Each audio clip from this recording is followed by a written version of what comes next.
salaamaaleykum mbokku internet UJAD TV asalaamaaleykum waa Sénégal comme ni ngeen koy faralee di am tous les samedis à partir de 20h ci seen émission le soir de l' actualité Abdou face au majeur tey également ñëwati nañ fas yéene jàkkaarloo ak yéen waxtaan ak yéen li nga xam ne dina jëm ci wàllu actualité politique bu réew mi ba ci bitim réew ànd ceeg ki nga xam ne kenn dootu ko présenté Sénégal yi mais également kenn dootu ko présenté àdduna muy major Kandji major ñu ngi lay nuyu. voilà Abdou ñu ngi lay fay di kontaanaat ñëw ci suñu émission di samedi bi. bon di nuyu ñëpp di jaare ñëpp et puis di profité di jaale suñu grand colonel Aliou Ndiaye de la police là bi nga xam ne il était la chargé de la communication de cette institution qui est décédé. am nañu aussi beneen collègue bu décédé suñu benn grand qui s'appelle Momar Faye là d'ailleurs qui est décédé à Bargny quoi. donc voilà que yooyu ci lañ nekkoon itam di jaare yooyu. donc ñu ngi nuyu ñëpp. di ziar ñëpp di leen ñaanal jàmm. merci ñu ngi nuyu ñëpp di ziar ñëpp di ñaanal suñu colonel boobu yàlla suñu borom yeesal ko ay bakkaaram te xaree ko àjjana yi fiir ndaw si njabootam également yàlla may leen xolu ñu ngi leen di jàll bu baax a baax jërëjëf major te aussi ñëwaati nañ pour traiter actualité bi nag point bi ci gën a fës dans la semaine mooy par rapport ak loi interprétative bi nga xam ne le député Amadou Ba defoon na proposition bi mu jàll. le conseil constitutionnel nag daal di am ay points yu bëri yoo xam ne da koo rejeté ci loi d'amnistie boobu alors projet boobu nan lañ koy jàngatee surtout dans le cadre juridique avant ñuy laal le cadre politique de la loi interprétative. Non, le projet là a été du pédantisme parce que quand même les lois interprétatives c'est quelque chose qui est ambigu dans le texte. bi ngay viser bi ngay expliquer doo dem di modifier wala di demander wala di proposer. da ngay interpréter un texte pour étayer que ça là devait être ça n'a pas été ça l'explication n'est pas bonne haute. moo tax ñu ne ko yow li ngay wax di ko bind tu veux modifier et c'est anticonstitutionnel. et que maintenant ñoom la théorie nouvelle là bi ñuy wax naan les crimes de sang et autres n'en faisaient pas partie donc c'était pas nécessaire de faire la loi interprétative. mais c'est insensé. Si tu acceptes et tu théorises que les crimes de sang, les tortures ne font pas partie, ne peuvent pas être amnistiés. Dans le cas d'espèce, pourquoi mettre en cause la loi d'amnistie? Il ne fallait pas mettre en cause la loi d'amnistie. Pour ça fait un retard de développement social. Parce que ça perturbe l'ordre social. Les députés ont parlé pendant des jours. Des perdiums ont été payés, du carburant a été dépensé, du courant a été consommé, du papier, c'est des temps de travail, pour ne rien dire et ne rien faire. Pour se retrouver après, la loi interprétative était une tentative de modification de la loi. D'amnistie, ce qui n'est pas possible. Donc voilà que, et après ils retournent, non, les juges ont bien dit que on peut poursuivre les crimes de sang et les tortures. Mais poursuivez ça. Mais là, ça interpelle les droits humains. même débat bi nag fa lay gën a amee solo. waaw est-ce que effectivement par rapport ak interprétation bi ñu jox la décision du conseil constitutionnel est-ce que je donne un exemple man Abdou Sarr bi nga xam ne justiciable la am naa ay gaañu wala yàqu-yàqu est-ce que effectivement mën naa saisir le juge pour ma am réparation wala. mais xam nga dañ la torture. torture cela veut dire que dañ la jàpp yow légalement. torture la tu n'as pas provoqué. les blessures. Les crimes de sang am na yoo xam ne accident la maintenant comme ni ko Abdou Nguer doon waxee gars yi di reetaan naan jàngut. mais am na ñu koy waxaat ñu ne mais bu Abdou Nguer jàngut même mi ngi bëgg a gën a ay waa juriste yi parce que yow boo nee xam nga le système des Nations Unies pour nga arriver à ce que ñu mën a poursuivre dans le système dans l'usage de la force. La force nécessaire et la force proportionnelle. Le système de l'usage des armes. Dans les droits humains da ko expliquer. Il faut d'abord étayer que la force utilisée n'était pas proportionnelle et n'était pas nécessaire, n'était pas proportionnelle.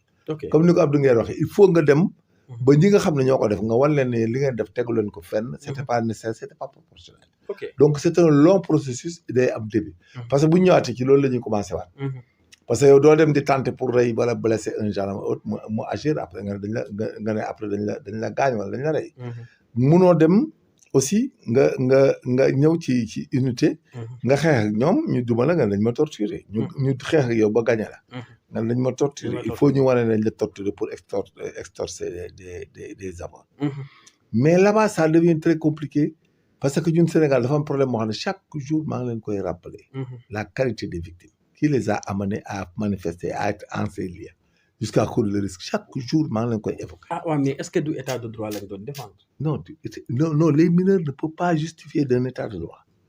La loi les exclut de participer à tout ça et ne peuvent sous aucun prétexte participer parce que la loi dit que quand des mineurs viennent dans ta manifestation. mi ngi mel ni ñu doon def même sabar bu ñuy def ndaw rabbin ay wane ay awra wala dara. même si c'est autorisé tu dois pas laisser un mineur assister c'est la même chose. Ah, ok. Les mineurs ne peuvent pas assister et participer à des événements pareils. Là-bas, même si on dit les mineurs, on dit qui les a laissés venir. Qui a organisé la manifestation. Et voilà, maintenant, organisateur bi la war a nekk wala Moom les laa lay parents wax. qui doivent assurer la. Parents yi parents yi c'est tu peux pas commettre un crime toi-même.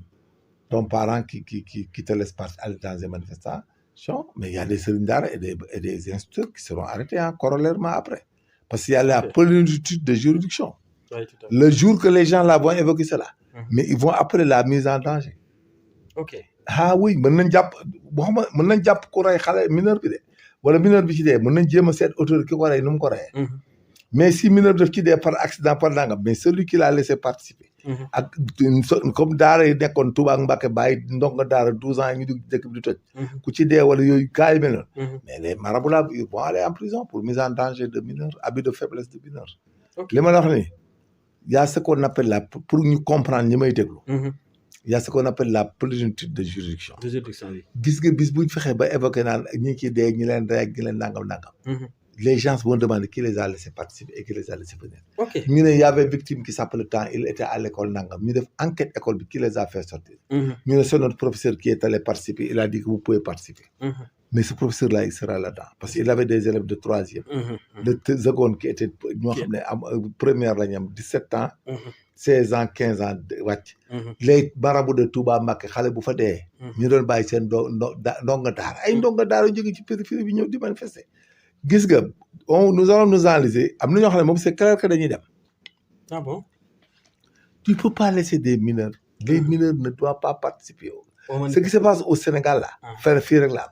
Ok. gisatuñ benn pays boo xam ne léegi dañuy bàyyi xale yu ndaw yi ñuy participer. ñuy dem participer ci manifestation. Non c'est interdit. y a abus de faiblesse du mineur y a mise en danger du mineur. léegi nag les mineurs là comme ni ko Abdou ngeen di waxee gars yi di wax. il faut étayer que ñoom dañoo rey mineur wala dañ ko fital wala dañ ko def dara. Ok. Mineur bi bonne violence la parce que un mineur qui a 14 ans 15 ans il peut faire de la violence. Ils sortent par des milliers. Effectivement loolu moo tax le cas qui s'est passé au Sénégal est un cas extrêmement complexe. boo xam ne mënoo topp sax kenn te doo topp ñu doon administrer ces mineurs. Ok. waaw surtout les mineurs qui sont décédés pas les adultes. Donc affaire bi chaîne lay nekk en fait. waaw day mujj day am ce qu'on appelle incident day am benn genre incidence. day am une procédure incidentielle. Ok. parce que yow mu ngi mel ni tu abandonnes un enfant dans un lieu solitaire. oto jaar ci kaw mu dee. Ok. mais d'accord y a homicide parce que y a une observation tu n'as pas fait attention. il dirait que man kees laa gis. jaar ci kawam. ñu la xale bi dafa dee mais y a homicide on te prend. mais si on prend la personne qui l'avait déposé dans la mise en danger. yow nga bëgg a rey sa doomu bataar boo xam ne excuse-moi du terme.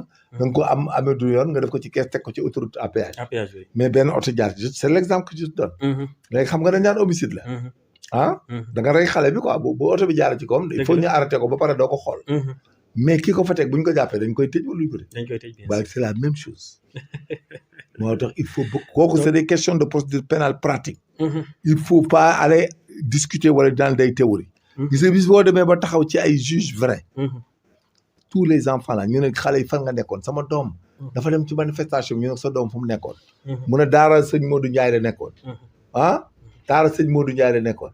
fu daara sëñ Modou Ndiaye nekk ñu mu ne la Sancaan yi ñu ne ko lu mu doon wuti ci gaar bi ñu ne waa dañu doon manifester kan moo leen ko yëgal. kan moo leen bàyyi. ana seen sëriñ daara bi day ñëw di expliquer. ñu ne ko mais noo def xale yi heure bi xale yi ils ont manifesté ñëw toj ay kër ci gaaru Mbàkke bi. à telle heure boobu war nañuy jàng. Tout à fait. Et nul ne peut prévaloir de sa propre culture. Il faut faire attention. Donc la loi interprétative là a été une perte de temps. Ok. A été à la limite trouble à l'ordre public. Et que comme je l'avais dit, les autorités étatiques n'avaient pas intérêt d'en parler et de le régler. Parce que munoo dem ba ci biir nga dellusiwaat ñu ne la les naanaa ne peut pas être amnistié mais tente la procédure. Il fallait tenter une plainte. Mieux que de tenter une loi interprétative. Voilà le résultat. Tenter une plainte pour voir il fallait tenter des plaintes. Ça va procéder ou pas. Et puis c'est ça, mais les plaintes, il y a deux hypothèses Okay, dans la saisine. allez-y. La première saisine, c'est que les victimes devaient porter plainte. ñoom directement yow sa doom dafa dee wala c'est nangam. mais là-bas c'est crypto personnel. Celui qui a subi le préjudice. beneen bi nag mooy quand les droits humains sont saisis. ok. voilà un procureur qui s'autosaisit à l'époque. waaw mais li ma gis ni ay gars yu bëgg a faire paraître nangam naan oui on a déposé mais le procureur il dira que vous n'avez pas le droit de déposer. non de plainte une plainte. ok tu peux pas déposer une plainte. parce que quand tu viens annoncer. et dénoncer. le procureur maintenant il n'a pas des arguments solides pour savoir que ça a été un crime. ou des tortures. Le procureur ne peut pas les supplanter au vu de l'amnistie. Il faut qu'on établisse que ça, c'est des crimes. Il faut des PV qui évoquent quelqu'un a tiré, a tué. Il faut enquêter sur ça d'abord. Voilà. Mais nous, la loi l'exclut. Ça, la loi ne l'exclut pas pour l'instant. Comme par exemple, le justiciable comme man, mën nga ñëw ne man sama doom dafa dee am naa preuve que dañ ko rey dañ ko fetal te bokkutoon. ok. léegi nag bu dee bokkutoon ci manifestation ñu ne lan lañ defaree ko bu dee doon manifester. ñu daal di wax nag maintien de l'ordre bi ko rey. kan moo ko ci rey. ok mais là aussi ça reste des non c'est complexe kenn waxul ne lii am na ak la amul mais c'est très compliqué. dégg naa sax benn waaye bu tudd Aliou Ndiaye laa bu nekk Europe. déjà kooku dans le cas d'espèce day ñëw. ah oui bu demee ba grave day ñëw. daa def avant en fait. mais comme commission rogatoire dañ ko koy envoyé il a parlé de couteau yu ñuy rey ay nit tout ça c'est très dangereux. ok. Aliou Ndiaye boo am raste gis nga ko.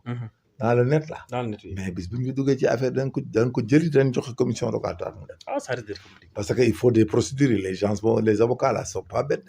il faut exploiter tout le net. ok. gis nga kooku wax fële comment appelle-t-on. Aliou Ndiaye. non am na Aliou Ndiaye boobu moom c'est le point focal. y a un autre qui s'appelle Tounkara xaw ma.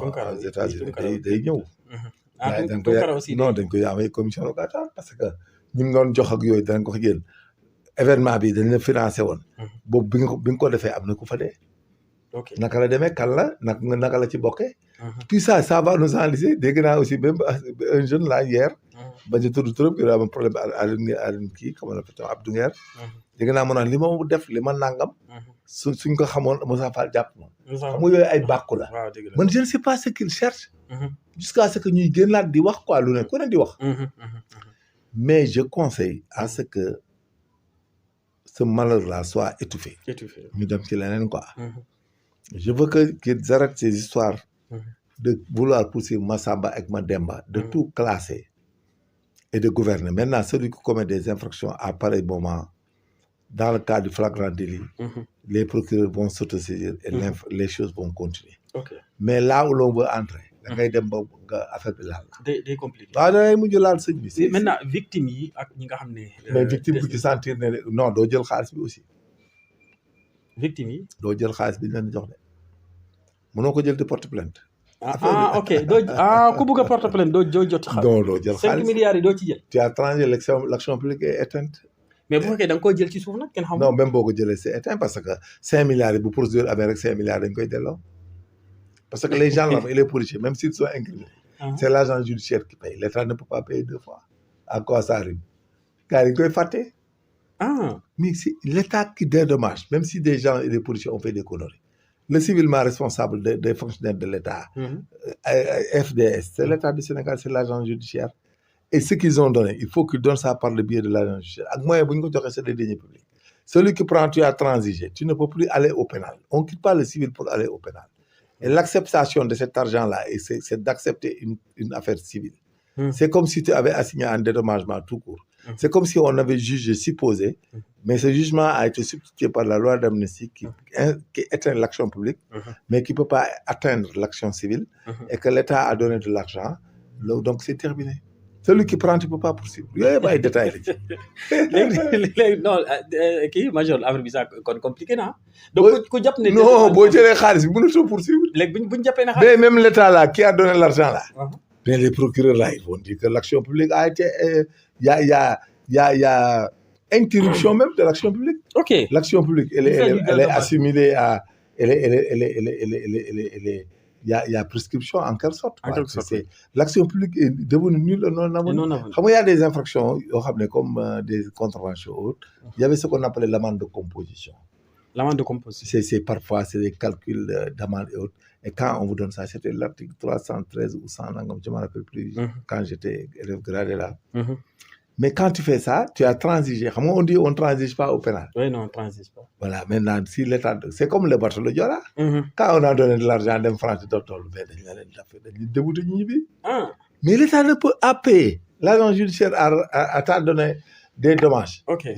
L'action publique appartient à l'État. Ça appartient pas aux populations et aux civils. Oui, l'action publique appartient à l'État. L'action civile appartient à la personne qui a subi le préjudice. Maintenant, du côté préjudice que tu as subi, on t'a dédommagé. Tu ne peux plus porter plainte. C'est l'État maintenant à qui appartenait l'action publique qui devait pouvoir poursuivre. Et l'État a transigé. Ok. Donc, c'est l'État qui devait poursuivre ses agents à lui. Pour leur dire que j'ai payé, avant que je ne paye, il faut que je sache ce qui s'est passé. Oui. Maintenant, il les sanctionne au pénal et les amendes qui vont venir, l'État va les subir. Parce que nous avons 20 millions, ni 30, ni 10, mais l'État a transigé. Mais je suis désolé, mais je demande au président Diomaye de nous écouter et de demander que vraiment il y a un problème, il y a une erreur, on a dédommagé et on ne peut plus poursuivre, l'affaire est close. Même sans l'amnistie, quand on donne l'argent, on ne peut plus continuer. Non, pas du tout.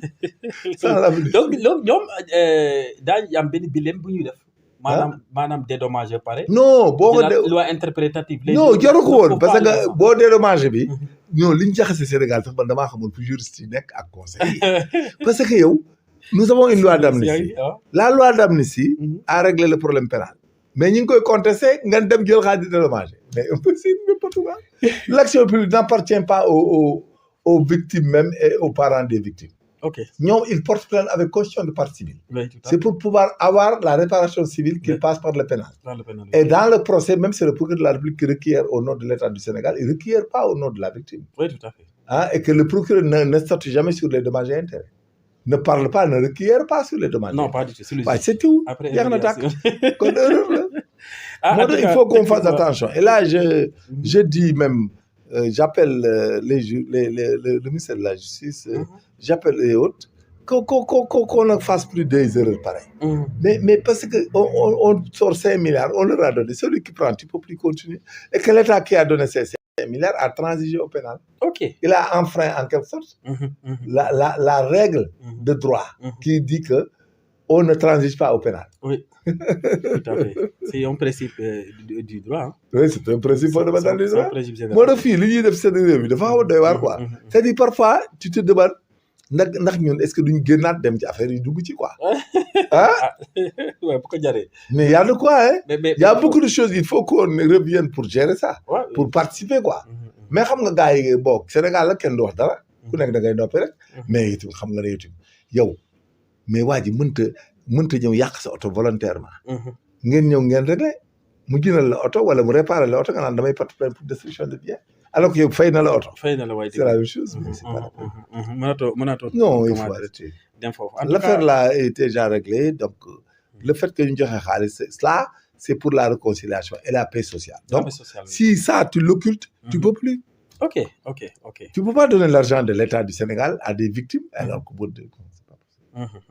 Après, on va l'histoire du tribunal. Ça risque d'être compliqué. Alors, il faut arrêter ça. Félix Antoine Diome, le ministre de l'Intérieur à l'époque, est-ce que par rapport à la loi d'amnistie, toujours, est-ce que moi, je peux courir des risques? Mais même s'il n'y a pas la loi d'amnistie, comment on l'inquiéter? Il n'est pas responsable. Non, il n'est pas OPJ, il est ministre, il est politique, il est État. Il est politique, il n'est pas un OPJ, il est politique. Il gère le ministre de l'Intérieur. C'est les préfets et les gouverneurs qui donnent les réquisitions. Donc le ministre, moi, nous donne instruction. Non, moi, il gère. Et ce qu'il a vu, c'est ce qu'il a dit. Ok. Non, c'est ce qu'il a dit. Et que les interprétations qu'il y avait ici, mais le ministre a le droit de le dire. Maintenant, on dit des gens tapés dans l'ombre. Ku nek amul droit tay wax ko. Mën nga wax na tay les gens qui vont dire ça, qui vont faire ça, ko fi waxati gi nangam. Mais bu doon man tay particulier bu ma waxatoon fi ku ma déggati nga wax dara ci Macky Sall wala nangam je vais t'effacer. Menace lay doon. Ouais, menace lay doon. Dañ may woo pour léegi mën nañ pour menace. Effacer mooy tuer et blesser. Donc il faut qu'on fasse très attention. Ok, même par rapport à la communication. Non, je te dis hein. Gis nga fii Sénégal booy wax ni gars yi am intérêt ci yow dañ lay tàcc di la na doo wax jamais ñu ne la waxoo dëgg li nga wax c'est dangereux. dañ lay bàyyi ba ca fam ñu ne waaye il faut le malin là il nangam. fekk c'est trop tard. moo tax tey imagine tey man su ma toogoon léegi ne léegi ku fi tuddati Macky Sall wala ku fi wax dangam je vais t'effacer. menace la. waaw menace lay doon. menace faites très attention. menace la moo tax daal réew mi daal. non dañuy bàyyi quoi ñi xam. ñoom gouverner tout ça ñi ci des jàppale leen. ok waaw pour régler les choses caler les choses ba ñu indi problème magistrature parce que la magistrature comme les gens et policiers ils n'ont rien à régler ñoom dans cette histoire politique. ñoom on les amène des faits infractionnels. comme nag c'est une dualité politique. c'est des cumuls et des concours d'infractions. ok il faut le reconnaître. c'est tout le monde qui commet des infractions dans ce pays. Maintenant nag les gens les policiers et les magistrats mais ils sont esselés parce que on les amène des faits délictuels hein et des faits criminels. ils sont tenus de faire. maintenant s'ils font contre l'État leur dit que oui. Vous ne protégez pas ces politiques, c'est dingue. S'ils font contre les gens qui veulent déstabiliser l'État, on leur dit que vous êtes commandés. Alors que c'est pas ça, c'est des textes, c'est la loi pénale, c'est le droit pénal qu'ils utilisent, c'est des infractions qui sont qualifiées, des articles visés, et dans la conclusion de leur procès-verbal, d'un petit évoqué que de l'enquête effectuée, il résulte qu'à l'encontre de telle personne sont réunis des indices graves et concordants de nature à motiver son inculpation pour tel, fait prévu et repris par les articles tels. De ce qui précède, nous estimons devoir le machin. Okay. Donc, il n'y a pas de problème pour nous. Maintenant, il nous appartient à tous les Sénégalais, surtout les gens de l'opposition, de ne pas accepter qu'on les mette en mal avec les magistrats, les gens et les policiers. Okay. Parce que c'est ce qui porte ces infractions. ñoom dañuy profiter des situations pour porter des infractions.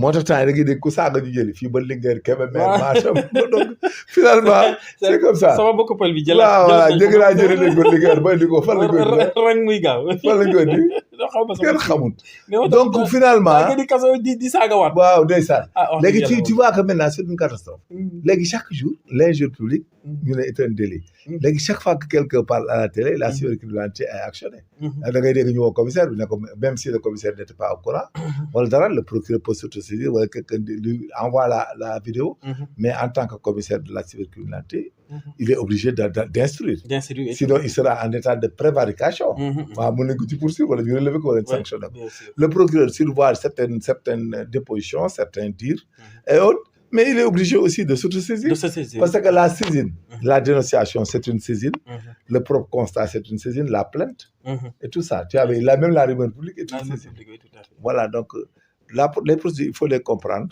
il faut comprendre tout le monde et comprendre les procédures comme dama ko daan waxee bu njëkk quoi ñu naan way day jàppale Macky Sall nangam ñun fi ñu nekkoon lañ nekk ñoom ñoo nekkul fi ñu nekkoon ñoom mooy nekk même au pouvoir ñun fa nekkoon lañ nekk on parle de procédure on parle de légalité de choses légales voilà mais nag comme eux c'est des gens qui font la politique et qui veulent les choses soient expliqués à l'époque du leen woon arrangé les gens là de toute obédience là venaient parler du n'importe quoi ils t'attaquaient du comportement mais ñun ça nous ferait ni froid ni chaud parce que ñun li ñu doon wax c'est ça comme ça qu'on gère un état te actuellement nii s'il continue sans nous mais un jour ils verront les conséquences ok lu leer na noonu dañ koy gis parce que xam-xam dafa baax ci réew. oui bien sûr.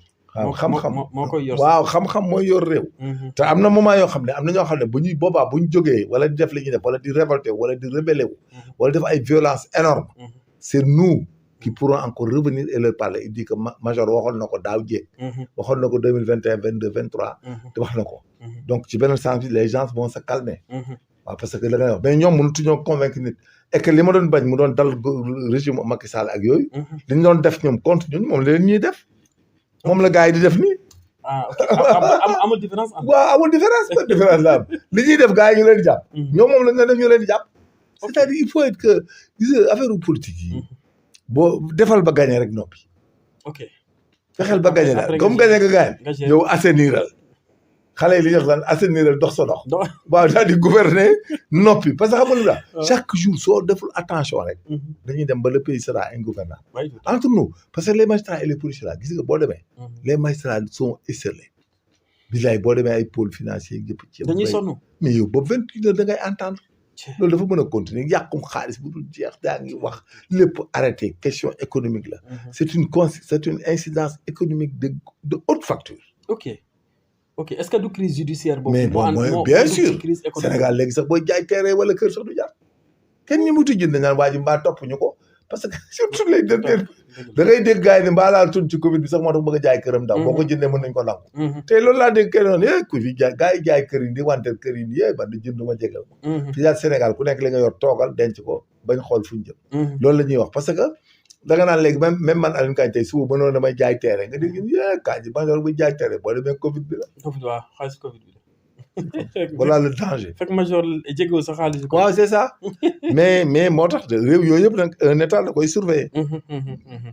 d'opéré d'ailleurs. man de da koy surveiller d'opéré. non état day xam yooyu yëpp. ok boo ko xamul xam. da ngay toog la lépp taxaw. En tout cas c'est ça maintenant actionner la machine judiciaire de la haute cour de justice boobu aussi Ismaïla Madior Fall moom est-ce que mën na courir ci risque. non mais boobaa da nga koy il faut que ban risque lay courir il faut que mu def benn infraction. La haute cour de justice vise des actes de trahison commis par des autorités étatiques telles que les ministres et le président de la République. Maintenant, si tu crées la haute cour de justice, c'est créé. Maintenant, mais celui qui a commis un acte entrant dans la compétence juridictionnelle de la haute cour de justice, mais vous l'évoquez. Et vous l'attraitez, il faut l'attraiter en justice. Mais sinon, boo ñëwee fi magistrat yi te di donc kii li mu def c'est pas de la trahison. Point barre et tu perds ton temps. mën nañ ko qualifier foofu. non boo demee dañ koy qualifier ñoom. ñu fay yóbbu dañ koy qualifier. jàppee ko ni mu deful. mais magistrat yi dañuy sëñ bi ñun nous qui avons fait 36 ans dans les systèmes de police au-delà. ñun xam nañ ce que cela veut dire la justice quand tu le fais mal. ok. on a tout vécu man j'étais au tribunal de Dakar j'ai été là-bas en 1985. 85. waaw di nekk ak magistrat yi ba ren 85 ren ça fait 40 ans. oui. gis naa le temps et l'espace. benn juge benn gendarme léegi ak policier. man duma la conseiller nga defal nit lenn luy lor nit pour lui faire plaisir. ok boo gàttee fan. même sa autorité la. bi la man la déggoo li ma la wax boo gàttee fan doo ko gis mais boo guddee fan da nga jooy. macha allah. maa la wax loolu dama koo fekkee. en 1987 j'étais au tribunal de Dakar fa laa doon liggéey comme gendarme. j'étais là-bas avec Pape Bougouma Diène ñoom Abdoulaye Gueye Cheikh Faye. Mara. juge d'instruction il y avait des gens il y avait tous les juges d'instruction ay Bara Niang ay Boubou Diouf Tall. Kabele Camara après ñëwoon na Mouhamadou Ngom. ñoom xaw ma Lay Baran Thiam et autres et là je salue au passage des magistrats très honnêtes comme Baran Thiam. macha allah. Il y avait un nommé Baran Thiam qui m'a beaucoup marqué. Et Mouhamadou Ngom surtout Baran Thiam. macha allah. Un magistrat instructeur intransigeant. Il fait son travail il rentre. ndeysaan loolu moom bëri na Sénégal. et puis là à l'époque ñoom Siré Ba yi ñëpp dañ daan dugg kaar ak ñoom Baran Thiam barke Sëñ Tuubaa juge d'instruction amuñu oto di dugg kaar. non mais Sénégal am na ñu fi liggéey toog seen kër yi ay gor. moo tax seen génération actuelle nii. war nañ xoolaat seen bopp de. nga xam ne léegi ki gën a tuuti da ngay am oto. wallaay dëgg gendarme bi gën a tuuti day dawal oto. policier bi gën a tuuti day dawal oto. magistrat moom waxaal lañ ko. des juges d'instruction qui prenaient des véhicules. ñoom Pape Omar Sakho dañ daan jugé ba pare procureur de la République monté audience. wàcc dugg kaar. so track Siré Ba dañ daan taxaw mu dugg kaar nga taxaw mu taxaw bu ñuy dem audience bu paree ñibbi. barke Sëñ Tuubaa li ma wax ni c'est clair. Mara ci boppam il était même demoon na ba cour suprême xamu fan. ñoom procureur Mara. je te jure dañ daan dugg kaar. dugg kaar en 1986 87 dañuy wàcc dugg kaar. Pape Bougouma Diène kese daan gaare oto ci gannaaw même Cheikh Faye defe naa daan dugg kaar. moo tax Sénégal ñoom am na président Diouf président cour d'appel. ba muy dem cour d'appel daan dugg kaar. Sénégal booy bay wax moo tax léegi lu fi waaye am rek war na laa doy. waaw dëgg la surtout. waaw moo tax bu ñu naan ay cours ak des cours ak yooyu. moo tax moom magistrat yi moom je le rappelle et les gens et policiers gis nga actuellement li leen yàlla may. ak lu ñuy dund ñun ñi ci Sénégal. góor gum doyul dara du la doy. bu la kenn tax a def. loo war a def mais boo ko defee da nga xam man la j'ai fait 40 ans. macha allah. dama leen a xam c'est des milieux que je maîtrise et j'ai vu le temps évoluer et l'espace. J'ai vu comment se comportaient les Assane Bassirou Diouf, les Basile Senghor, les Ali Siré Ba. Je les ai vus dans la dignité dans laquelle ils ont vécu. J'ai été avec eux. macha allah. di toog suba ngoon ñu di xëy ci ñoom Assane Bassirou Diouf. waaw même ay 404 lañ daan yor. ay 504. billahi laa la wax. ñoom Seydou Ba. donc fii ne la magistrature doit rappeler ces gens sax pour ñu ñëw toog ñu gis leen ñi ciy dund. ñu xool fi ñu jaar. demander l'histoire ce qu'ils ont fait pour ce pays. waaw ce qu'ils ont fait pour ce pays. am nga man chaque jour aussi loolu dama koy wax gis nga dafa baax gis nga corps yëpp. que ce soit les enseignants les premiers. mais ñun on a l'histoire de ça la magistrature là. man Amadou Gueye fekk naa ko tribunal mu nekk président cour suprême après ba Ousmane Camara ñëw remplacé ko mais c'est inimaginable. ay magistrats mën a def benn erreur mënut a nekk ñooñu seen dignité la ñuy garder. ils n'avaient que leur orgueil et leur dignité. c'est pour cela ces jeunes là actuels. qui font toutes les juridictions possibles. bu dee arme rek ak gàllaaj laa leen di jox. bu leen kenn def loolu. non je te dis si tu le fais da nga ko gis bala boo guddee fan. bu ko kenn def. dama koo xam te parce que muy gendarmerie dama koo xam. gendarmerie 1982 laaj ñëw te ba tey fa laa xëy tey si matin def fa ñëw. il faut jamais jouer les jeux avec. moo tax aw ma ci problème man je me dis que. les gars li ñu am léegi salaire yi ñu am teraanga yi ñu am. góor gum doyul ba nga def ci lu ci bokk. ma xam ne da ngay xaru. ñun ñëpp léegi dañoo mujj génération nouvelle yi da ngay am ay kër. da ngay dawal oto. bu njëkk xel xalaatu ko. boo duggaan ci camp bi ba génn camp. gendarmerie doo gis ku dul colonel buy dawalee oto. tout le reste pour ñu am oto problème la oto service la doon te booba oto service sax ñemewoo ko dawal. ñemewoo ko dawal di ci ñibbi. wala di ci dugal sa waa kër. ay kër moom waxi ndaw. camp bi rek caserne. sa waay jël groupement d'achat lekk tuuti waaye nangam dem doylu dem dam yi dem bolot ñibbi. waaye paa yu bëri ci lañ liggéey retraite. nee naa la j'ai été marqué par des magistrats quand la personne de Baran Thiam il s'appelait. mais c'est incroyable ces genres de personnages. il fait le job régulièrement légalement honnêtement wàcc dem yoon. il était juge d'instruction je pense du 4e comme 3e cabinet ou du 22. je me rappelle 3e cabinet je pense. ay 5e il y avait 5e 4e. 3e cabinet. voilà il y avait 2e cabinet je pense c'était Mouhamadou Ngom. Premier cabinet c'était les doyens des juges. te il faisait 8 heures ba midi ñu ngi liggéey. dañuy liggéey 8 heures ba 13 heures dem añi ñëwaat. gontaat ñëw. nee na la ñoom Pape Omar Sakho. Siré. ñoom Cheikh Tidiane Coulibaly. ñëpp dañ daan dugg kaar Sotrac. seen bureau yi ça s'appelait Parcelles Assainies. bureau yi non moo tax am na ñoo xam ne ils ont galéré dans ce pays. ay Cheikh Tidiane Coulibaly Pape Omar Sakho. kii Siré. il y avait Siré il y avait tant d'autres temps il y avait Siré. il y avait même Mara qui prenait les cars. mais je vous dis ñoom ñëpp kaar lañ daan jël. buñ paree juge dañuy juger wàcc. da ngay juger ba wàcc dugg kaar ñu ngi. kaar juge Pape Omar Sakho daan juger wàcc dugg kaar bi. ki dem jël kaar bi ne këj taxaw da nga daan ànd ak justiciable ñëw juger leen àndaat ak ñoom ñibbi. ndeysaan.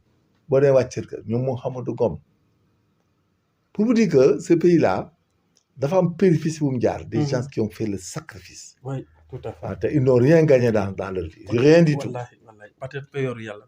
mais ne peut-être yàlla rek moo leen di fay. wallaahi moo tax nag c'est grave ngay tenir ay discours que ne ñi fi njëkk jaar defuñu dara c'est grave. non c'est extrêmement grave. man c'est la lâcheté ça me fait c'est ba ne de vrai magistrat gis nga booy wax vrai magistrat fi nekkoon.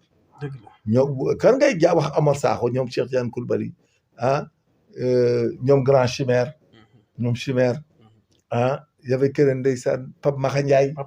Pape Maxa Ndiaye boo bokkul génération ak ñoom juge Kéba Mbaye. non ñooñu ay jeunes la ñu woon ay 85 82 j'étais pas des vieux. ils venaient d'arriver. ñoom ñëpp ay jeunes la ñu woon. booba temps ñoom Leyti Kama ay Maguette Diop ñoo nekkoon ay cour d'appel cour de cassation. y avait des vieux les yaa xam les autres des vieux très très solides. y avait Mody Coumba Ba au tribunal départemental. Machallah. mais charia. te ça marchait d'une manière extraordinaire. dañ lay atte nga ñibbi du am benn faay. ma ne ñoom Ali Siré Ba ñoom Ali Siré Ba le vieux. c'est lui qui avait libéré Ablaye Wade. bi ko Diouf tëjee. biñ ko doon jéem a tëj à l'époque da ko libéré. ok dafa ne deful dara effectivement il n'avait rien fait ay affaire la woon circulation bi noonu. pour vous montrer. les péripéties où ce pays est passé. donc tey chacun peut parler.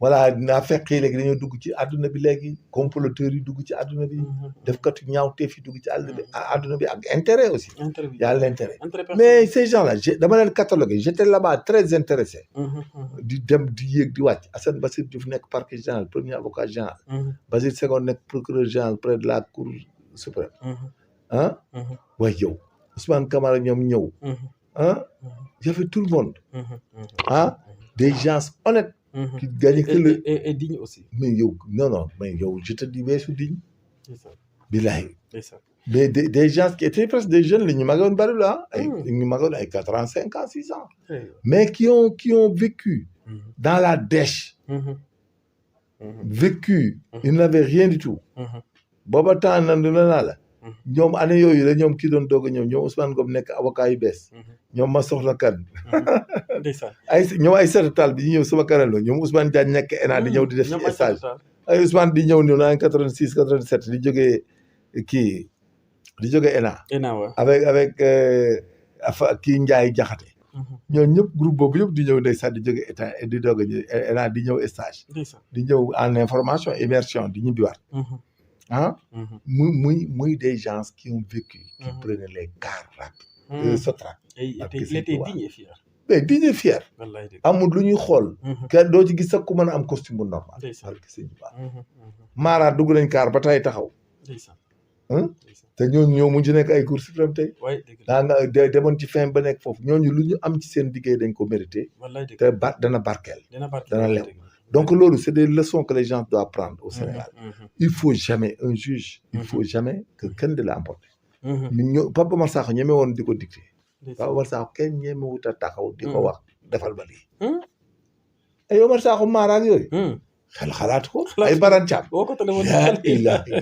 ils n'ont pas affaire avec sax les gens jusqu'à ce que nga osé de leen wax defal ma lii ils font le job ils partent ils voient personne amul lu ñuy régler kenn ñemul sax dugg seen bureau yi wax leen ko non pour vous dire que Sénégal tey ñeme woo taxaw ci ñoom den wax man nag ça me fait mal ci honneur boobu ñu nar a perte parce que mais non perte guñ ko gos yi les jeunes non mais bu ñuy dem xam nga loolu xam-xam moo taxoon nit am martaba boobu waaw mais xam-xam daa commencé rafetlu mais non même les jeunes là actuels ñoom ñooy jël seen bopp en compte àndandoo def liggéey bi def ko normal du am benn problème gis nga même si tu vois la performance de la gendarmerie et de la police c'est le but de notre cours complet c'était pour ça qu'on a compris pour que le gendarme et le policier même un magistrat bu ko liiree tu vas te prendre en compte ta propre personne yow pour def sa liggéey sans qu'il y ait une influence négative extérieure parce que c'est ça qui est bon imagine un type ñu tooñ ko amul dërëm amul dara ku am xaalis tooñ ko nangam nga ñëw nga jox ko dëgg voilà comment tu rectifies la société tout à fait waaw loolu ça c'est important non c'est extrêmement important moo tax war nañ gën a góorgóorluwaat côté boobu parce que ces valeurs là boo ko dégg il fallait voir ces gens c'est émerveillant il perd tout mais monsieur c'est de la morale man c'est ce qui m'avait donné même le courage de continuer de bien apprendre moo tax man benn yoon laa def ay affaire dem grand et tout parce que Assane Bassirou Diouf saa yi ñëw ci ko laa dina tu prépares quoi moo ko mu ne c'est ça il faut bien apprendre et évoluer dans la vie mais effectivement j'avais le courage mës na ma ne yow boo échecé concours je vais intervenir je vais demander je vais interpeller Waly Faye de moi pour vous dire comment j'étais assuré damay toog sama chaise bi xëy fa 7 heures yéeg 7 heures et demi balaa may trañe fi ma toog du ma fa jógee ba pause bi jot 13 heures ñoom dañuy wàcc midi à l'époque dañaa wàcc midi amul lu ko bu ñu demaatee ngoon bu ma ñëwee fa laay toog ba mu wàcc même buy wàcc 21 heures du ma dem fa laay toog di jàng 21 heures ma ñibbi sama kër su madame amee lu mu togg mburu am nangam du manqué sax doo ko mën a lijjanti waaye di vivre dans des conditions difficiles mais tey la vie yàlla mooy fay gis nga quand tu fais les choses bien tu peux ne rien gagner dans la carrière mais tu pourras gagner ta vie après la carrière mais yàlla moo lay topp voilà donc loolu il faut gars yi di ko gëm mais liggéey ñëpp lépp loo def si doomu aadama yi da nga koy gagner après waaw da nga koy gagner c'est pas il faut pas avoir peur dans la vie parce que quand tu as peur mooy tax ngay def ay dérives voilà tu vas essayer de tirer des profits illicites qui vont pas aller loin tout à fait il faut pas di soxore aussi nit di ko labaj ak di ko yàqal di ko defal quoi que ce soit il faut jamais le faire parce que nit mën nga ko aider te du ko xam pour vous rappeler une anecdote il y avait quelqu'un qui travaillait au port de Dakar il avait acheté un pistolet clandestinement dans le port yóbbu ko këram pour di défendre il a construit une nouvelle maison dans un quartier de Pikine ou Thiaroye Diamaguène à l'époque donc terrasse bu rafet à l'époque c'était on était vers les années 87 1987 et quand il a fini haute nag il a voulu prendre une deuxième femme léegi nag quand il a épousé la deuxième femme bi mu ko takkee aaw bi ni kii daal xamul benn pexe pour empêcher waa ji mu jël fetal gi yóbbu ko brigade Thiaroye ne dafa doon bëgg a rey ak fetal gi yii te fetal bi amul papier amul kayit léegi ay li na daw jàpp ko commandant brigade bi ay li na daw jàpp waa ji defee ko pour détention d'armes illégal waaw illégal menace de mort quoi d'après la femme la jalousie non mu ñëw après ñu indi waa ji defeere ko le matin vers mu ñëw kay defeere ko le matin indi ay vers 11h yooyu donc ay 15h comme d'habitude le procureur il passe à la cave quoi un substitut du procureur Mara wala à l'époque ñoom Mara wala Siré wala qui que ce soit ci ñoom quoi dañuy jaar traité dossier yi yenn cas ñu def rek histoire introductive yi yenn cas ñu informé Pape Bougouma Diène ainsi de suite quoi on fait le règlement quoi on l'appelle léegi man comme man ci Pape Bougouma laa nekkoon sama waay la quoi dafa xam bu baax ndeysaan Pape Bougouma sama ngaay la sama waay la woon ndeysaan muy dugg si ci gannaaw xam nga comme c'était dans les quartiers là il y avait une forte population ka ñëwoon accompagné daan lii du yoon ndaw si day fen ba bañ jëkkër di wujj yu mu takk wu nang mu ne ko doo ci am doom ci kaso bi nga koy amee donc wax loolu femme bi ba jëkkër ji quoi pour dire que y avait de grands magistrats Pape Bougouma di dugg gis nit ñi bari ci kër biti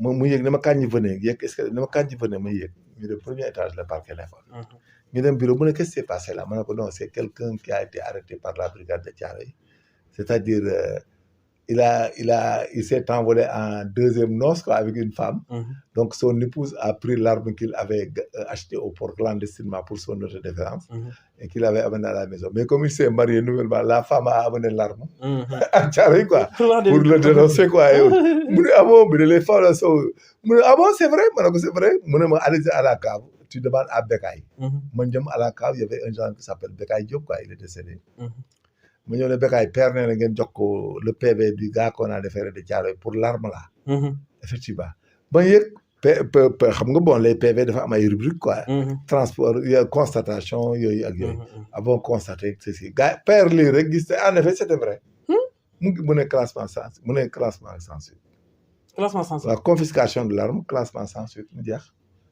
noonu la procureur waa ji génn ñu di ci saa si te waa ji ba tey xamul ne maa ko génne kaso bu deewut xëy na boo ko déggoon ci mën na xam mën na ko xam on sait jamais mais maa Pape Bougouma man la ko jox def classement confiscation de l'arme classement sans suite ma wàcc jox ko gars yi ñu woo waa ji mu génn ñu ne ko ñibbil mu génn mbokk yi tàcc ci dem ba tey xamul ku ko génne moom ñibbi na ba tey xamul du ko génne moom ba tey jii mën na xam lu ko génne waaw donc pour vous dire que y avait la vigilance et des gens honnêtes mais parce que c'était l'ordre social imagine cette femme dafa mer am naa waa ji ay doom mais mer na wujju jigéen fiiru jigéen aussi c'est aveugle c'est autre chose waaw des fois da nga koy gérer waale lu tax mu fase ko quoi mais ko bu ko fase boo dee bu ko fase dafa jaaxal dafa la bëgg siis dëgg la donc waa ji génn kaso bon ñoom ñu dem ñun ba tey xamuñu ko mais c'est des bienfaits de ces magistrats comme Pape Bougouma Diène voilà et puis ils réglaient tout ils étaient bienveillants bien regardants tout ce qui s'est passé dañ ko doon réglé Ousmane Camara était un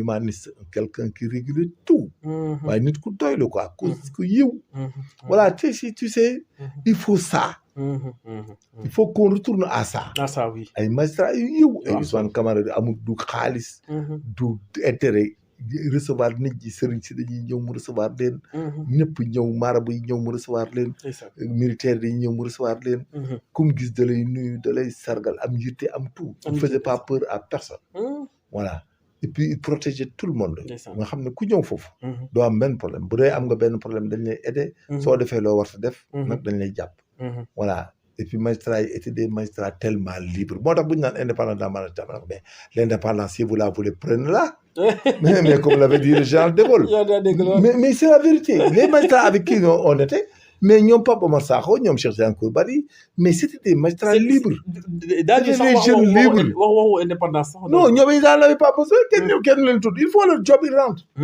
ils étaient débonnaires seen yoon nekku ci et puis ils n'étaient pas dans le matérialisme ni dans quoi que ce soit dañuy wàcc dem seen yoon dugg kaar sotraak ñi bi ñëw toog seen bureau yoo xam ne bureau yu ndaw la mais léegi non mais ils ont été tout le temps libres si on parle maintenant de non libre de nangam c'est maintenant de la justice et tout mais maintenant c'est maintenant Qu'on parle de cela, mais ça n'existait pas. Hein.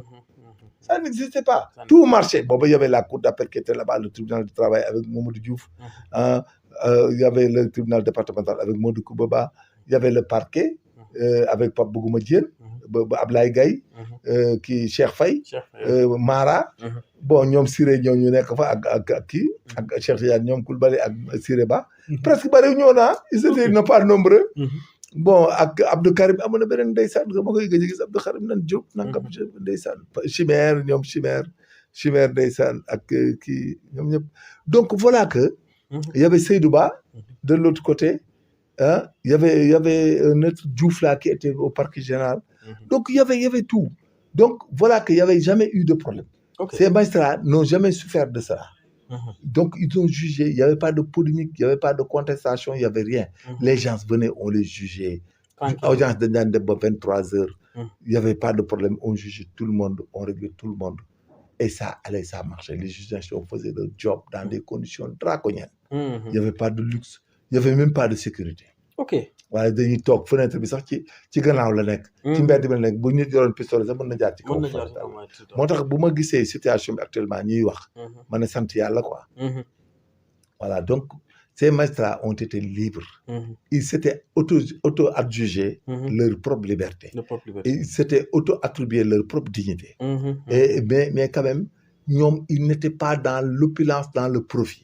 ñoom ils étaient des magistrats et magistrats tout court. dañu def seen job wàcc dem seen. waaw. La vie continue quoi. Voilà. En tout cas hommage à eux mais également bon courage aux magistrats qui sont là actuellement. C'est ça loolu la am na si ñoo xam ne sax doomu magistrat lañ donc moi je les exhorte à faire comme leur père comme Chimère. ak ñooñu de continuer. Et de ramener les choses. De nous ramener tous à l'orthodoxie. Parce que nous sommes dans des mondes boo xam ne les vicissitudes de la vie actuelle font que la démagogie domine la rigueur et tout quoi. Mais néanmoins, on peut rester comme ça, zen, et ne jamais faire du mal à un citoyen sénégalais. Surtout. Parce que c'est important quoi. Non, c'est extrêmement important. C'est très important. Un homme, c'est bon, c'est extrêmement important dans la vie sociale. Alors, les crimes et les tortures, Yohan Branco et ça, Maître Yohan Branco, def sorti di wax waxu Cour pénale internationale. Mais il n'a qu'à aller faire la saisine. La Cour pénale internationale a des rubriques, a des choses. Nous ne sommes pas en guerre asymétrique et nous ne sommes pas dans une rébellion où il y a des exécutions sommaires. Nous étions au maintien de l'ordre. La Cour pénale internationale, quand tu fais la saisine, elle va regarder d'abord les circonstances dans lesquelles il y a mort d'homme. Ils vont demander tous les procès-verbaux, regarder les autopsies, regarder s'il y a cas de torture, extorsion d'aveugle, comme on l'appelle, et que le régime juridique de l'événement qui a provoqué l'incident de par lequel on a parlé de violence injustifiée haute yëpp da koy xool su ko xoolee nag après moom ci lay déclarer compétente moom ci waxam. Mais sinon yéen dana ne c'est le droit commun local qui le juge. Tout à fait. Maintenant si c'est déclaré même si un gendarme a blessé quelqu'un même tué quelqu'un mais c'est pas de la compétence de la Cour pénale. La Cour pénale c'est des abus yoo xam ne c'est des abus à des fins par exemple politiques. Ici c'est pas politique. C'est des événements, c'est des manifestations tout court. Quand tu tues quelqu'un parce que tu tues un opposant politique qui n'a rien fait, nga dem rey ko. Yooyu la ñuy wax ay Cour pénale. Mais des gens qui manifestent avec toute la violence de crise, il y a des vidéos et tout. Mais quand tu parles de la Cour pénale, tu dis mais règle ça en interne. La juridiction pénale n'est pas compétente en la matière. Parce qu'il y a la turpitude, nul ne peut prévoir la turpitude. Quand on brûle les terres, là, on gâche tout dans un pays. Mais quand tu demandes de Cour pénale, il vous dira que d'abord, il faut justifier que ce que vous avez fait est légal. Il faut que les actes et les violences posées par les supposés être victimes de cette violence, il faut que ça soit justifié, que ça ne soit pas du pénal aussi. Voilà, il faut faire attention. Voilà. Branco, il fait de l'activisme, il est tympanisé. Et bien, si j'étais les gars là, d'autres finaux. Si j'étais le régime actuel, nous sommes désolés, monsieur. Nous vous remercions et nous vous recommandons de laisser tomber. Oui, mais tout le long du combat de Sonko. Non, tous les avocats du monde cherchent profit sur le plan personnalité, sur le plan publicité et autres. Mais il arrive à des moments que quand vous êtes autorité légitime et autres, et au vu du discours que nous avons tenu contre la France et autres, il ne faut pas qu'ils viennent nous tenir le crachoir. Lan la mën a yàq par rapport à la diplomatie. Non ëllëg si biir day yàq diplomatie sax. Sénégal France. non du yàq Sénégal France day gën a aggraver peut-être les relations avec la France. Parce que quand il vient il fait de l'activisme, il dit un branco ne devait pas venir à l'Assemblée nationale. Parce qu'on n'était pas dans un prétoire, on n'était pas dans un tribunal haut. Ok. Donc, c'est ça. Okay. C'est de l'ingérence. Il ne devait pas être là-bas. Il ne devait pas assister au débat public de l'Assemblée. Il n'est pas sénégalais et que nous n'étions pas dans une audience juridictionnelle pénale. Ok. Ou civile. On était en train de voter nos lois hautes. Un étranger, celui qui n'est pas sénégalais, à part un journaliste, seul un journaliste étranger avait la possibilité d'être là-bas. La qualité d'avocat lui interdit d'être présent dans cette salle. Ok, donc il ne doit pas aller à l'Assemblée nationale. Ah bon, en tout cas, dem na fi mu ne nii nag par rapport au crime et torture mu ngi wax. waaw day wax rek. bu leen dugalee di dugal bu yàggee. ñun bu ñu enlisé. D'autres vont prendre des avocats français. On aura la dualité entre le barreau français et entre eux, le barreau sénégalais et entre eux, et nous finirons par être la risée de l'Afrique et du monde. Ok. Parce que dañu dira que ñi nekk li ñuy wax yëpp c'est des pays d'illégalistes. C'est un pays de vagabonds. Loolu la ñuy mujj tuddee. Parce que mënuñ ci nekk depuis 2021 tey nous avons intérêt à étouffer cette histoire. Okay. De dualité politique là. On arrête tout et on gouverne. Même s'il le faut, on interdit la politique au Sénégal pendant 2 ans. Man, j'aurais proposé j'ai voulu faire même une proposition de loi dont l'intitulé est vacances démocratiques. Jusqu'en décembre 2027. Kenn du fi amati droit wax affaire politique. Doo tudd opposant doo tudd dara. L'État du Sénégal gouverne et s'arrime à la gouvernance, ne dit rien et aucun de leurs militants n'ose pas ñeneen noonu. Il faut qu'on fasse la vacance démocratique jusqu'en décembre 2027. Comme ça, 2028, nous préparer ñëpp nag ku nekk gunni def sa propagande, def say affaire. Février 2029, ñu voter. Il faut qu'on fasse... 2026, pas 2027, ce sont les élections locales. Mais d'accord, ñu dem vacance démocratique, bu élection locale yi jotee ñun 3 mois doy la. Le fait de confectionner, de changer des choses et autres, après on ferme. Parce que loolu moom je dis à qui veut l'entendre. Gis nga Sénégal nii ci yoon yu mu jàll nii di dem. dañ dem ñu xool buñ ñu déglu nañ dem. En tout cas ce serait mieux parce que fi mu ne nii tool bi. Non, il faut une vacance démocratique. ku fi yéeg amatul ku ñuy loppatoo ci quoi que ce soit. Même les histoires de poursuite là, les juridictions n'ont qu'à le faire. Benn politique, même le premier ministre et autres, kenn dootul wax sax ci affaire finance et affaire rapport, rien du tout, c'est interdit pour tout le monde. Muy opposition du pouvoir, tout le monde, vacances démocratiques. ñëpp dem liggéey. Vacances démocratiques la ñuy def. Man je suis appelé, xam naa bu ma amee jot, tu vas mettre ça sur ça, on va faire une requête. ñu def proposition. Ouais, il faut qu'on fasse ça parce que man gis naa ne muy demee nii. Dualité bi du dem. Il faut qu'on aille vers. Et puis man, ce qui m'inquiète de plus, c'est que Sénégal mënuñu continuer ci yuuxu nit ñi. Non, lu jàll. dama ne la conflit la boo xam bu liggéey jotee na nit ñi dem liggéey. liggéeyatuñu dara na marche parce que kenn liggéeyatut. il y a des gens yoo xam ne seen liggéey léegi da ngay yaakaar ne boo waxalee waa ji am dara. li ñu naan ay opposition c'est pas vrai de. ñi nekk pouvoir gis nga ku ne daw dugg da ngay dégg sax nit wax nit ku nekkaloon. guddeeg bëccëg mu nekk kóllëreem. nga gis mu wor ko benn wor boo xam ne pour yaakaar ne mën na ci am dara. gis nga et puis loolu laay jaru ko quoi. gis nga il faut un décret. ñu voté ko assemblée on fait la vacance démocratique au Sénégal. Ba élection municipale et que dans l'exception, dans l'exposé des motifs. Et dans le contenu on dira que en vue des élections municipales. Il sera ouvert des campagnes hautes pour une période de 45 jours. Ok. ñoom ils font les listes hautes on te donne 41 mois sax doy na. 1 mois waaw kuy gagné ku perte. ñu def vacance démocratique jusqu'au 31 décembre 2027. Comme ça à partir de là-bas nag ñu bàyyi nit ñi ñu génn nag di lijjanti.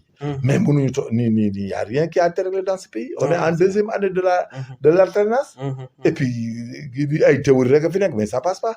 Foo dem gars yi ngi reyante ñu ngi réglé ça fait peur à tout le monde. Et que là-bas on appellera les investisseurs étrangers, on appellera aux hommes d'affaires autres. Que l'État est disposé à vous accompagner à régler au rachat de vos créances. Et puis faire de sorte que les banques, même si l'État n'a pas l'argent intégralement pour payer les créances dues par l'État, l'État va faire une garantie souveraine au niveau des banques afin que celles-ci puissent racheter les créances. C'est le deal qu'il faut aller faire rapidement. Il faut faire de sorte que des banques aient des garanties de racheter les créances et que l'État, d'une manière ferme, leur dit que je vous paierai toutes les créances. Toutes les créances dues par l'État seront rachetées par des banques et que l'État va donner une garantie ferme et que même les institutions privées autres, de même quoi. Après, on essaiera à ce que les gens aient de l'argent. Il faut aussi qu'on arrête. Il y a des doutes dans les shifts internationaux. Tout shift international qui vient d'une banque étrangère autre ne fera pas l'objet de déclaration de soupçon. On veille à ce que la personne qui a reçu ces fonds-là, ñu xool lan la koy jariñoo bu dee laal na terrorisme wala yooyu mais si ñoo nekku ci. xam nga yooyu yëpp dañ ko war a def. mais yooyu yëpp xam-xam moo koy piloté. moom laa lay wax il faut qu'on aille en vacances démocratiques. Ah, en tout cas, c'est... on libère tous ceux qui ont été arrêtés pour des affaires politiques, on les libère. Et on fait la vacance démocratique. Les sites, les télés, autres n'ont plus rien à expliquer sur une opposition sur l'État. L'État fait des conseils des ministres. Et fait les communiqués de conseil des ministres. Les ministres, dans leurs activités autres, quand ils partent quelque part, ils font des discours et point final. Mais des radios, des télévisions. Comme le proposé est un gabin de mais des télévisions, presque nous critiquent l'opposition. Imagine une télé qui s'adjuge à critiquer l'opposition, tout simplement. Il y a envenimer des gens qui n'ont pas background, pas qualification, c'est la fenêtre pour les gens pour survivre. Il faut faire la vacance démocratique et interdire à toutes les personnes, à toutes les télés et toutes les supports de communication de parler de politique et de parler de quelqu'un et de nos plusieurs. TikTok, mais il faut qu'on fasse une proposition et puis il faut m'aider sur ça. Je ferai une proposition de loi pour une vacance démocratique. Une proposition de loi pour nous nopi dem liguey. Non, moi vacance démocratique. Je suis partant kay. Man kay parce que Sénégal en fait yag na ko yuxu politiquement mo yak Sénégal. On ne peut pas passer tout notre temps à faire de la politique. Ay gars yu tekul dara nek ci net bi nek nangam di wax ay nit lo xam tegoo ko fenn. Di yak wala waaye yow waxuma dara mais di nek daan kii bam defee nii bam nek da ngay dem sax léegi ku sa mais c'est du n'importe quoi. C'est du n'importe quoi. Léegi arme bi mooy wax nit lu ñaaw inventé tout ça et puis ce qui est bizarre mais ay magi jëm yu yoo xam ne mosu ñoo tekki dara ci réew mi taxaw di wax amuñu benn xam-xam il faut faire la vacance démocratique et arrêter tout cela et l'interdire toutes les télés là qui n'ont pas d'éditorial là ils n'ont qu'à aller se débrouiller et fermer. C'est un problème là. Tu parles de science. On va parler de c'est des développements. Ça, c'est de l'information. Comme nous, nous avons fait affaire. On traite des cas, mais quel du tout de type, ben politicien, quel du tout de type, ben opposant, quel du fait que dire ay Macky Sall, quel du voir dire ay Amadou Ba, comme quel du voir ay Ousmane Sonko et tout ça. On arrête de 2027 nous xool. Si cet état-là n'arrive pas à faire quelque chose, mais 28 nous campagne. Campagne que vous faites. Mais on ne peut pas passer tout dans la campagne. Il faut même président pour me convaincre. Mais il faut m'aider. Il a été constaté dans le pays que depuis l'avènement de cette alternance, les gens n'ont pas arrêté de se dire on va faire l'exposé. De telles attitudes sont de nature à porter atteinte à la crédibilité du pays, à la confiance que nous devons servir aux investisseurs privés, à la considération nangam. En conséquence, nous demandons une loi portant vacances démocratiques. Qu'est-ce que c'est qu'une vacance démocratique? Ñu édifier quoi et puis on fait la loi, on arrête, on interdit tout. Télé bu wax benn support télé wala kenn ci ñoom ñooñu muy pouvoir wala dara seen gars yi di génn di wax. wala keneen ko génn di wax ñu fermer si site bi nga nekk. Et puis tu as failli à la aux clauses de la vacance démocratique. Mais ñu door la benn 3 mois nga noppalu ko boo paree boo génnaatee ñu xool. Il faut qu'on fasse ça parce qu'on en a marre de cette situation. Surtout. On en a marre et puis la situation continue d'empirer. Donc, il faut une vacance. Il faut les Sénégalais. Il faut une vacance démocratique pour qu'on les télés là, qui n'ont pas d'éditorial autre que de parler de politique, d'opposer à Nangam, toutes ces télés et sites là seront fermés. Voilà, tout à fait. Nous avons vu les liggéey.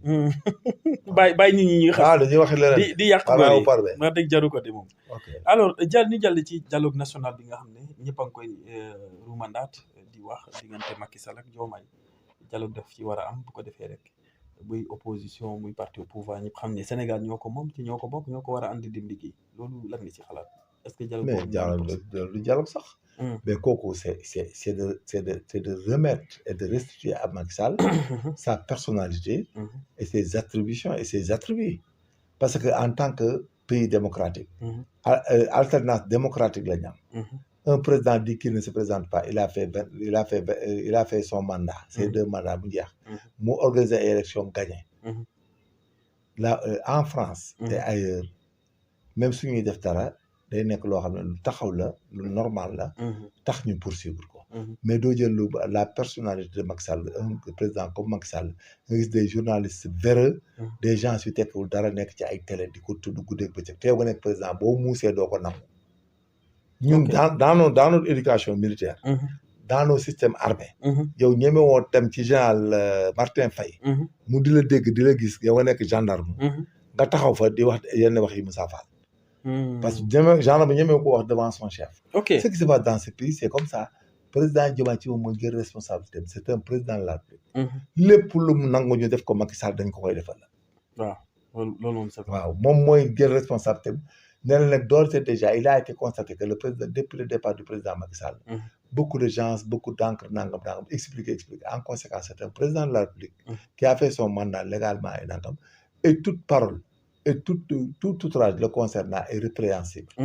Et en conséquence, nous invitons aux Sénégalais de considérer le président Macky Sall comme président de la République honoraire du Sénégal et lui accorder toute la déférence que sa personnalité et ce qui interpelle ou demande.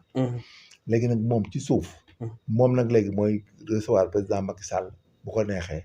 wala bu voyager fekk ko fa mu nekk ñu wax y a le téléphone et tout ñu lijjanti. un état du loo lijjanti ak looy def teg ko ci taabal ji. même kër sax. même kër. gis nga même yu bari yi ñuy wax ñi yëpp conférence yu bari yi employabilité nangam yëpp discours yooyu yëpp da lay compromettre en cas d'impossibilité. c'est très dangereux. parce que li ñu moom booy wax dañuy. gis nga booy wax di expliquer di théorie nii. ils t'évaluent et ils attendent. et ça provoque la léthargie.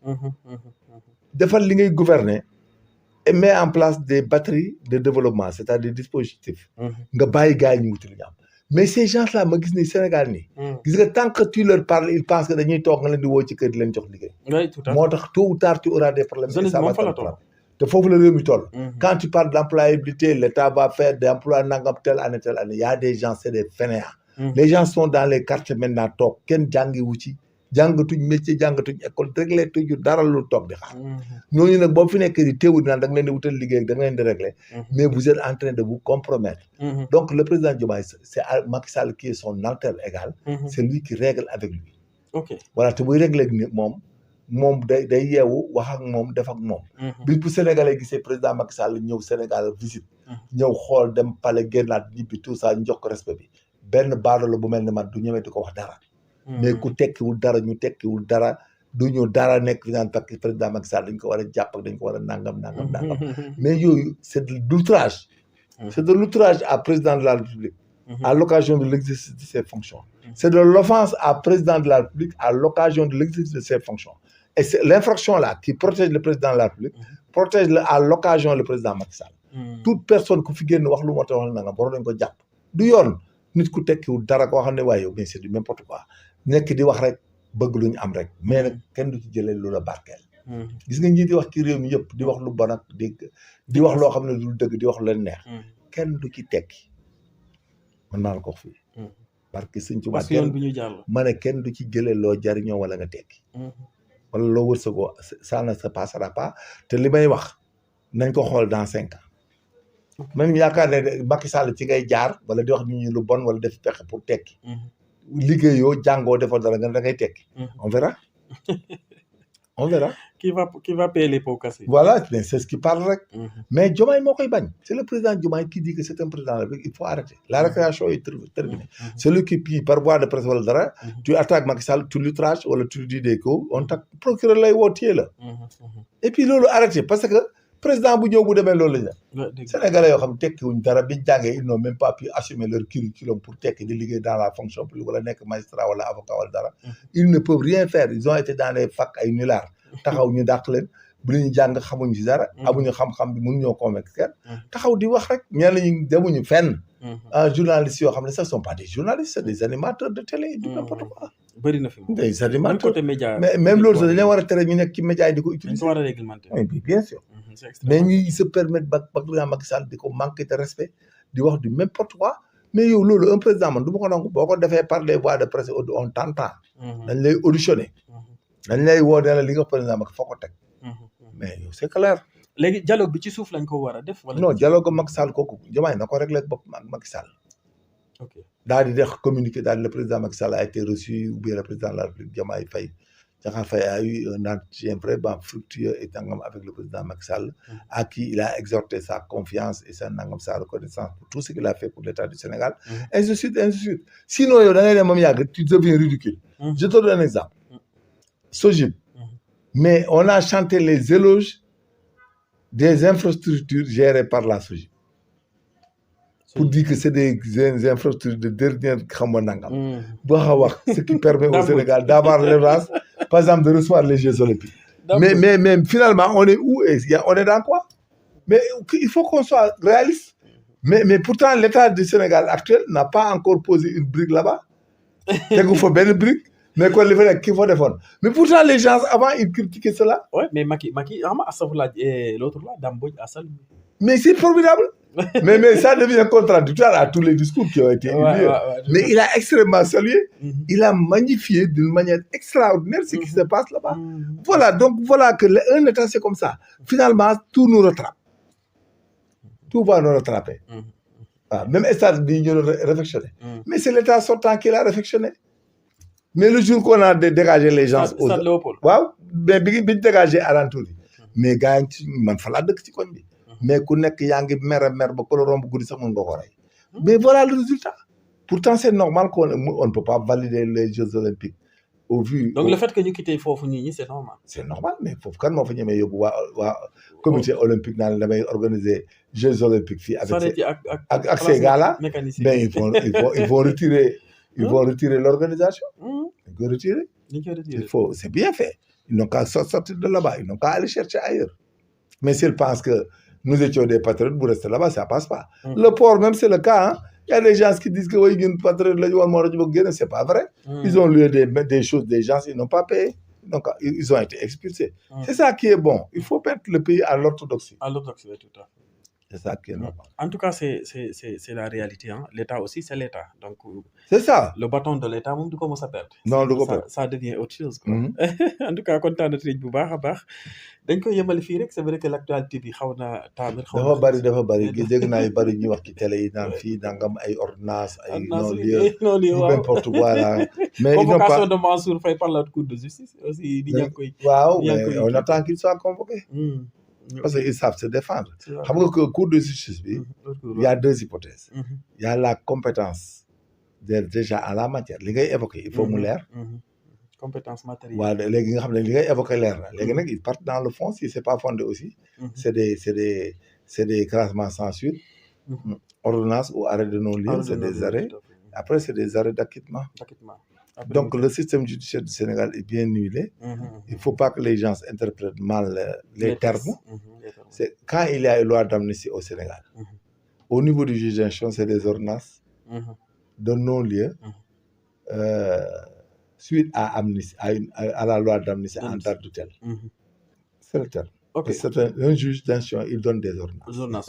Voilà. Tout à fait. Mais de fait, tout ce qui a été en instruction pour des infractions visées par la loi d'amnistie bénéficie de ce qu'on appelle une ordonnance de non-lieu. Oui, tout à fait. Puis l'amnistie, quoi.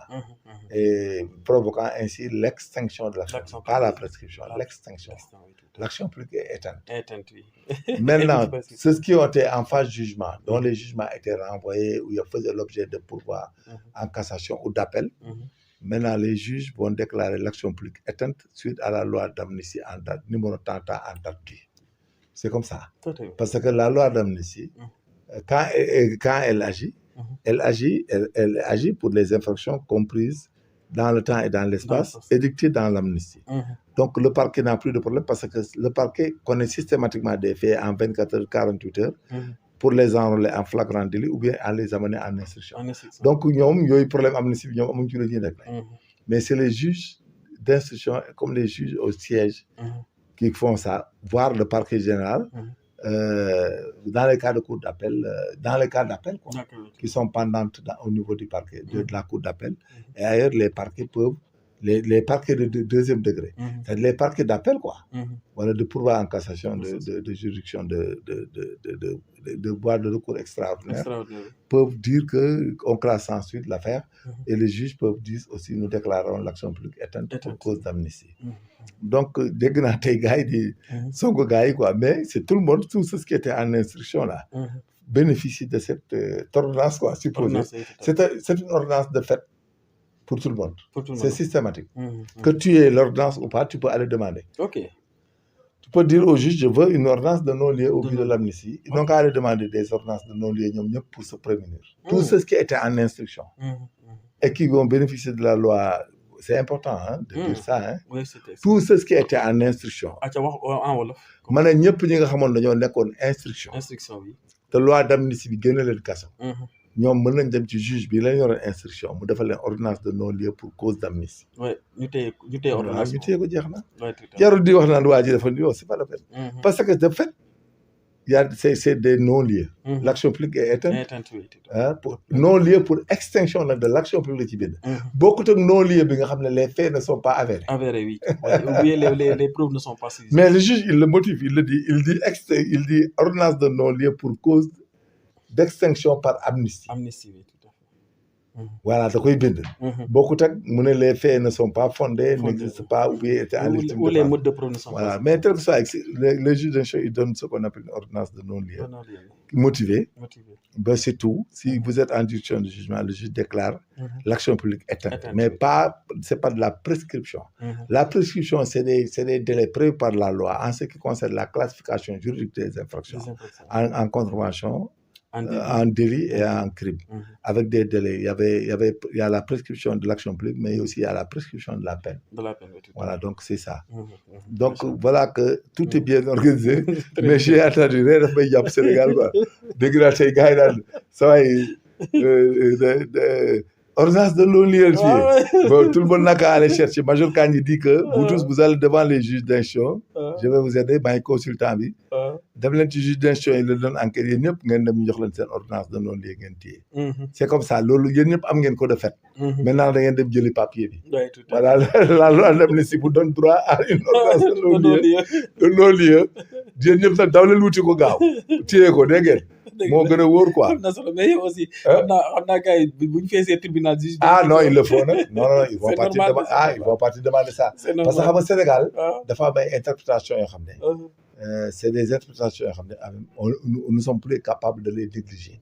Ñun aussi en tant qu'instructeur et autres. Je dis que à tous ceux qui ont été arrêtés et le dossier pendant devant un juge d'instruction.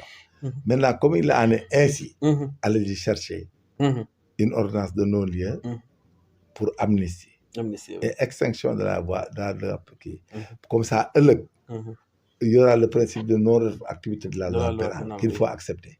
Dans 5 cas bu ñu bëggee indiwaat beneen benn jege ngeen ne ko bàcc table ji ne les choses ont été prescrites ont été éteintes par amnistie de l'autorité légitime d'alors. Donc sa valeur ça rend l'acte licite et conforme et ça vous donne des avantages.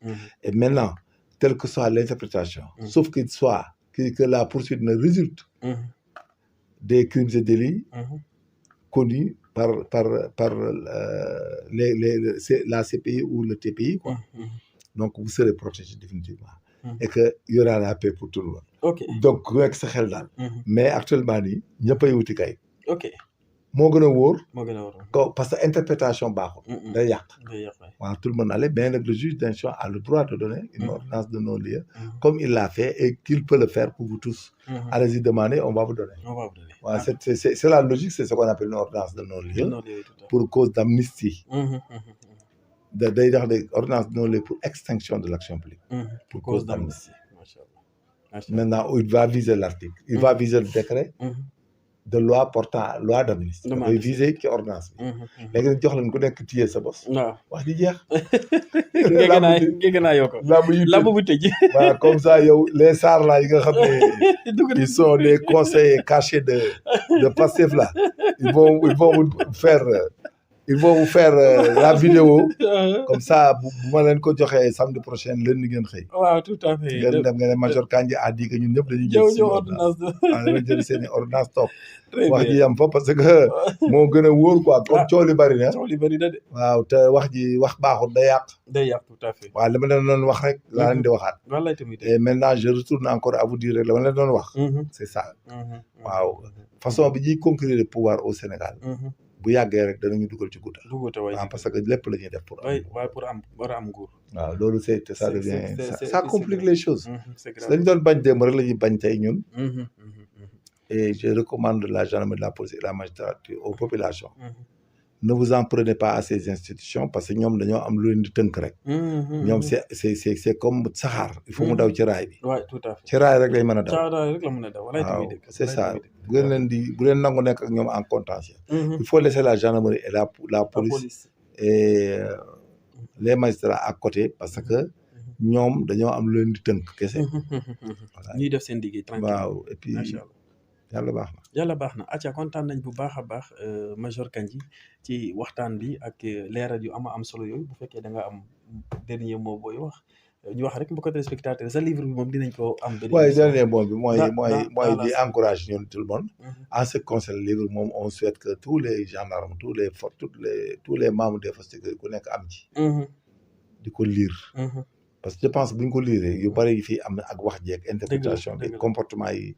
les comportements débordants tout ça j'espère que bu livre bi génnee bon les commandements et autres vont vraiment recommander à leurs hommes de prendre ces genres de documents. C'est pas un livre inventé où la littérature a été des poétesses ou de la poésie, mais c'est des cours, c'est des condensés de cours avérés et homologués par le système des Nations Unies. Si vous arrivez à tout lire, à tout comprendre, vous allez voir en vous une autre personne, un autre agent. Et là, ça vous protégera dans l'exercice de vos fonctions. Ça vous encadrera dans les actes que vous aurez à déposer dans le temps et dans l'espace. Dans l'espace, macha allah. En tout cas am na solo bu baax livre la daal boo xam ne man mi foog naa lire naa ko avant publication mais fi mu ne nii aussi maa ngi ci 48e page. C'est bon. Ouais, depuis hier. ci laa fanaan ba 4 heures du matin mais c'est un livre extraordinaire quoi surtout par rapport au civisme par rapport au patriotisme. C'est ça, tout est là-dedans, le leadership, le commandement. Le leadership, au commandement. Non, c'est extraordinaire quoi. Des comportements. En tout cas, on conseille à tout le monde, que ce soit civil ou militaire, de faire tout pour avoir ce document. C'est des condensés de cours homologués par le système des Nations Unies.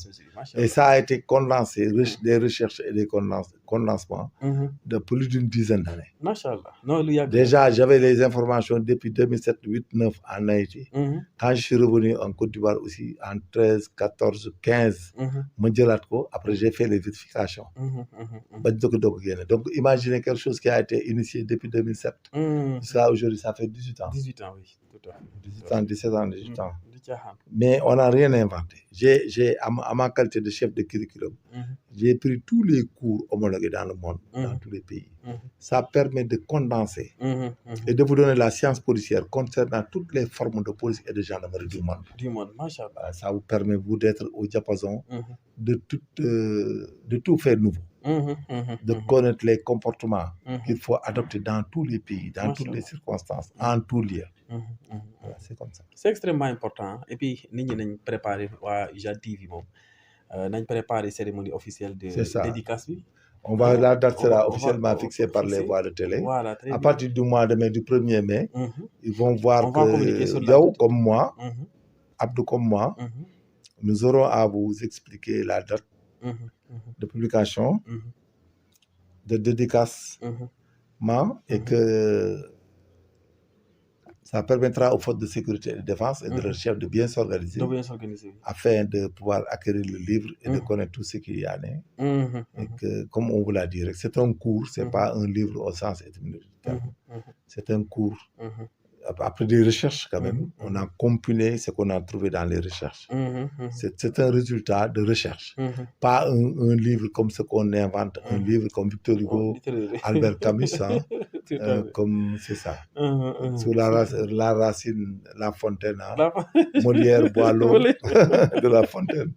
Sous la racine de la bruyère, Ouais, tout à Molière fait. boit l'eau de La Fontaine. Ah, C'est pas ça. ah, Ça, c'est de la science la policière science policière, condensée. tout à fait. C'est ça entre dans la profession de gendarme, de policier, de militaire, de douanier, des eaux et forêts et tout ça. Tout à fait. Et voire même de magistrat. Un magistrat doit magistrat, être intéressé à cela. tout à fait, tout à fait. C'est ça. C'est extrêmement important di ko jaajëfal bu baax di ko remercier ci liggéey bu rafet boobu mu def parce que wax na ko depuis des années la nekk di compiler cours yi nga xam ne au niveau international sont même reconnus mu def ko benn document tellement scientifique, abordable, avec un français accessible à tout le monde. Donc, que ce soit le civil, que ce soit également le militaire, ou que tu lis des termes, vraiment ça t'intéresse, et puis ça te permet de comprendre en réalité, dès que nan lay doxé wala dès que nan la wara doxé parce que wala bok un bon citoyen nan la wara comporter ci biir dëkkam. Donc c'est un livre extraordinaire. Je vous conjure vraiment de faire tout pour avoir ce document là et le lire de la première page jusqu'à la dernière. Di leen sant bu baax teen gërëm di sant nag le directeur de Elma édition bi nga xam ne moom moo publier livre bi nekk koo xam ne vraiment c'est un travailleur am benn équipe bu dynamique monsieur Massali ñu ngi koy nuyu bu baax a baax le travail était très professionnel un travail de qualité boo xam ne vraiment macha allah il est très disponible lui aussi un jeune référence la te ci su bëri maa ngi ko koy wax ci un message ma ne ko tu es une référence pour la jeunesse africaine vu le travail que vous êtes en train de faire donc Massali avec l'équipe de Elma édition nous vous remercions pour le travail que vous êtes en train de faire di remercier mbokku internet IJAD TV yëpp di leen jaajëfal di ñaanal nag major gudd fan rek ak wér-gu-yaram di ko ñaanal njabootam parce que nag tous les samedis à partir de 20h ngeen am émission bi mu bàyyi yiteem bàyyi léppam service Sénégal ba pare dellusiwaat di leen jox xam-xamam ngeen gis livre bii nga xam ne dellusiwaat na ko bind ko livre boo xam ne dina dugg ci histoire fii ba 100 ans 1 million d'années livre bi dina fi des te bépp soldat bu fi jaar boo jëlee livre bi nga lire ko dina am lu mu la jëriñ donc xam-xam boobu nga xam ne mettre na ko à la disposition des Sénégalais dañ ko ci ñaanal rek gudd fan ak wér-gu-yaram te di wax rek ne gëm nañ ne yàlla dina ko fay parce que ki ñu yaakaar di Seydina Mohamed ki ñu yaakaar également di Serigne Touba Khadim Rassoul waxoon na ko nee na képp koo xam ne jël nga xam-xam di ko jox ñaari nit xamal ne yéen ñaar wala boog ak yow muy ñett kese nekkoo leen fa ndax kii di Seydina Mohamed dina teew man Serigne Touba Khadim Rassoul dina teew mais ki nga xam ne Jibril également dina teew di jël yool boobu di ko yóbbu yàlla suñu borom donc major xam-xam bi ngay jox Sénégalais yi di ko jox àdduna yal na la ko yàlla defal yiw defal la ko wér-gu-yaram ak gudd fan ñu la koy santé bu baax di la gërëm di leen wax rek ne abonner la chaîne et activer la cloche de notification et d'ici là portez-vous bien bonsoir